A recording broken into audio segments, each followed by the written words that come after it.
అరేవా గీళ్ళని చూసిండ్రా అనుల్లా లగ్గం చేసుకునే పిల్లని ఎట్లా బండి మీద వెరైటీగా తీసుకొస్తున్నారో.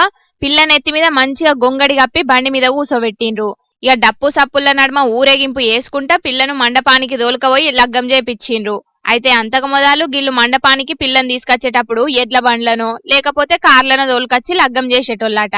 వాళ్ళ సాంప్రదాయ ప్రకారం డోలు కొట్టుకుంటూ ఊరేగింపు చేసి లగ్గం చేసేటోళ్ళట. ఇక మరి కాలం మారిన కొద్దీ ట్రెండ్ మార్చాలనుకున్నారో లేకపోతే కట్నం కింద అల్లునికి మోటార్ సైకిల్ పెడతామని ఒప్పుకున్నారో ఎట్లనో గాని ఇక ఇదే మోటార్ సైకిల్ మీద పిల్లని తీసుకపోతే ఒక పని అయిపాయే. మళ్ళా కొత్తగా కార్ల కరిసేంది అనుకున్నారో ఏందో తెలియదు గాని గిట్ల వెరైటీగా మోటార్ సైకిల్ మీదనే పిల్లని తీసుకొచ్చి లగ్గం చేపిచ్చిండ్రు ఆడున్నోళ్ళు. ఆదిలాబాద్ జిల్లా నార్నూరు మండలం మలుపుగూడల జరిగింది ఇది. ఇక ఈ వీడియో సోషల్ మీడియాలో వైరల్ అయ్యే వరకు చూసినోళ్ళందరూ మస్తు పరిశాన్ అవుతున్నారు. అయితే గాళ్ళు ఏం ఆలోచనతోని చేసిండ్రో ఏందో గాని మొత్తానికి అటు మోటార్ సైకిల్ మీద తీసుకుపోయినందుకు పబ్లిసిటీ మంచిగానే అయింది, ఇటు పైసల ఖర్చులు కూడా బగ్గనే మిగిలినాయి అని అనబట్టిండ్రు ఇంకొందరికి ముచ్చట ఎరకైన పబ్లిక్.